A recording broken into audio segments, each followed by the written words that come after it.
I'm Paige from Paige Metal News. I'm talking with the guys from Set It Off. How are you guys? Hello, doing great. Good. Feeling good. Introduce yourselves. Hi, I'm Cody Carson and I sing and Set It Off. I'm Dan Claremont and I play guitar and set it off. So, how's the tour been going so far? It's been awesome. Yeah, it's Divided by Friday there for tomorrow. It's been great. Definitely been supposed to be on, but unfortunately the dudes over the pond couldn't make it across due to visa issues. But either way, the tour's been amazing. We dropped our album on September 18th, and it hasn't been even like, has it been a full week yet? Just like yesterday. Just like yesterday, a couple days ago. It's been a full week, and people have already been like screaming like full songs. And it's kind of cool. I didn't know you could learn lyrics that fast, because I can't, and it's really cool to see. It's pretty sweet. A show a couple days ago, I think it was in Michigan. It was like almost overpowering. They were louder than him. Yeah. The EPA, and it's like new songs. Like, Yeah. I'm learning more parts that I can like put the mic away, and they're just like, hey, go for it. Oh, you. Pretty cool. Well, that's awesome. Like, what was the recording process of that like? Ooh, it was awesome. Each song was different. Like for instance, like Plastic Promises is heavily like horn based. Like Dan and I did clarinet and trumpet on that. And recording wise for that one, it was just like we laid down all the tracks. We solidified the horns, and then me and him got to track a horn feature in it. So like, and then there's a song where there was just like mostly clean guitars, and then there's a song that's a ballad. Like each song was so diverse from one another that each song kept us so fresh and on our toes. So it was, each song had its own like different like, you know, way to go back. Of course we started with drums, and went to bass and then guitars, and that's usually how we did like a song at a time. It was super exciting because, you know, with the full length, it's the first time that we've been able to explore what we wanted to do as musicians. You know, you have 11 songs to really spread your wings, and if you want to go, for example, like certain songs, if you want to go a little heavier, we have the option to do that. If you want to go light, it doesn't set one tone for it. Like we've always like we love listening to music, and the biggest moment to me in an album is when a band's like, this is our sound, so we're only gonna write one type of song, and that's the album. It's like, no, like your sound ties in with all your habits of like what you like to play. So try making different sort of styles when you can that still maintains who you are. And that's what we tried to do with Cinematics, and I'm really excited about how it turned out. Well, how was it like production wise? I think they had a really great relationship. Oh yeah, the first time we met them was before we even recorded the album, and we just felt like we knew them forever. They became like new band members. We joked around with them, told fart jokes, and just like, and then we've opened, like just like us, like we can goof around and have like a good time, but when it comes down to business, get right down to business, and they have the same ability to do that. And it was such a friendly environment. You can bounce ideas off of one another, and there was no fear of rejection, no judgment, like worries about. So it was just a really healthy writing environment, and it really helped to create these songs. Do you guys feel like you're really able to expand? Oh yeah. Writing? Yep. Oh definitely. Yep. And they helped with that as well. Because like whenever you're working with someone else who is really good with writing, like they throw ideas in there that you would have never thought of.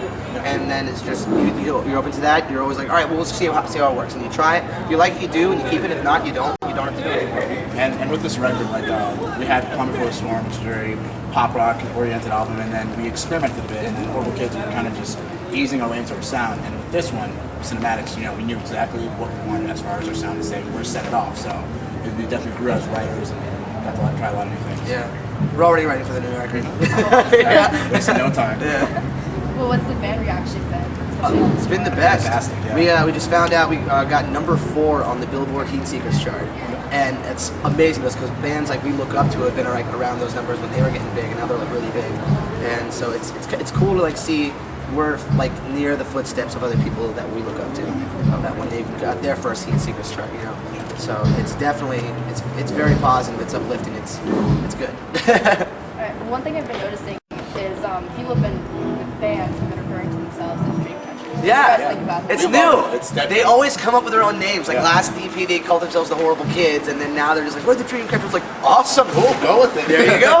We're keeping it. Yeah. But yeah, I love it. It's so cool that it's just like the SIO family always comes up with a way to, you know, a new way to identify themselves that's different than other people, and they're always being so creative to promote us and themselves and the whole like family as a whole. And it's just really cool to see happen.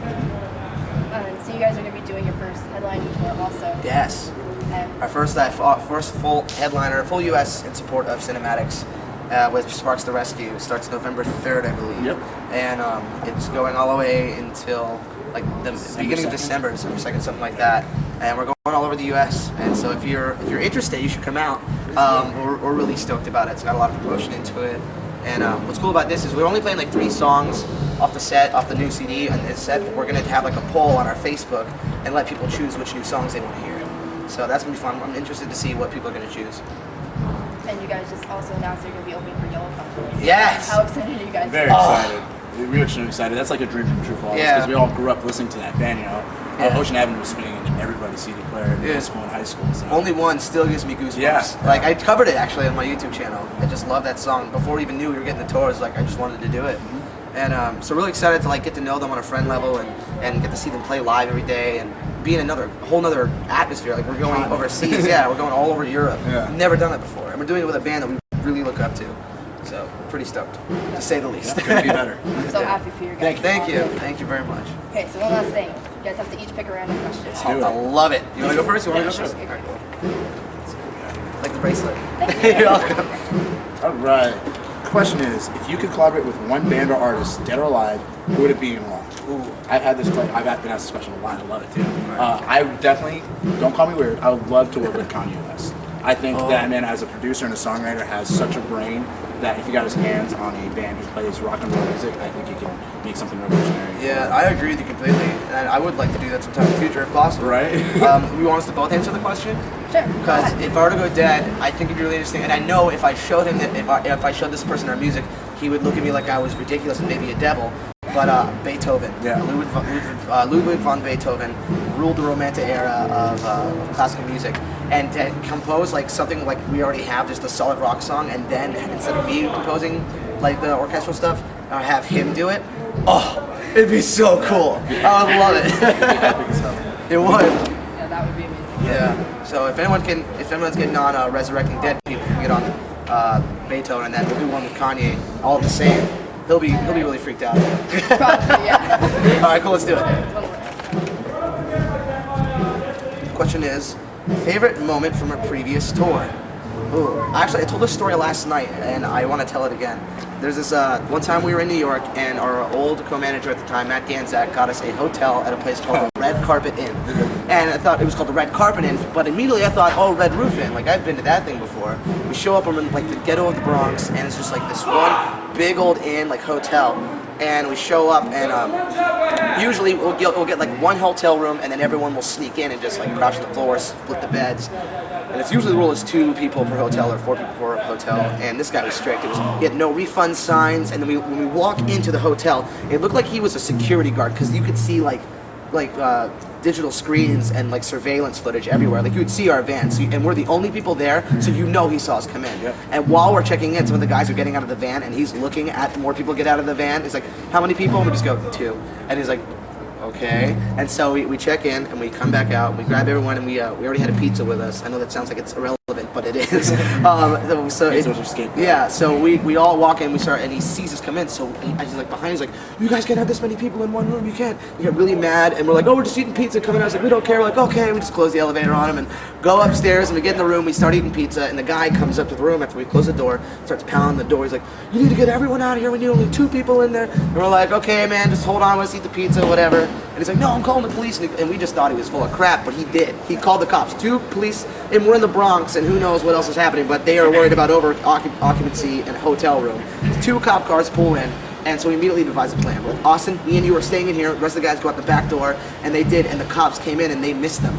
So they come in, and me and Austin are pretending like we're asleep. He's like banging on the door, he's like, "This is the police department, we need you to open the door." I'm like, "Okay," and I open the door, I go, "I'm tired." I was like, "Is there a problem?" They're like, "Yeah, we were told there was too many people in this room." He's like, "There isn't." He's like, "Do you want to take a look around?" So they came in, and they're like, "No, there was more people, and I swear." And they saw there was only 2 people. I was like, "I don't know, man. I don't know why he's trying to get on my case. I just want to go to bed." They're like, "All right, sorry to waste your time." They got so mad. And then they went down, and then the cops met up with our guys, and they told them what happened, and the cops thought it was hilarious. So that was probably one of my favorite moments. Sorry, it's a long story, but I thought it was hilarious. That's awesome. Well, good luck on the rest of this tour. Thank you so much. Have the cops call. I know, hopefully it won't happen anymore. Well, thank you guys so much. Thank you so much. Thank you for watching. What?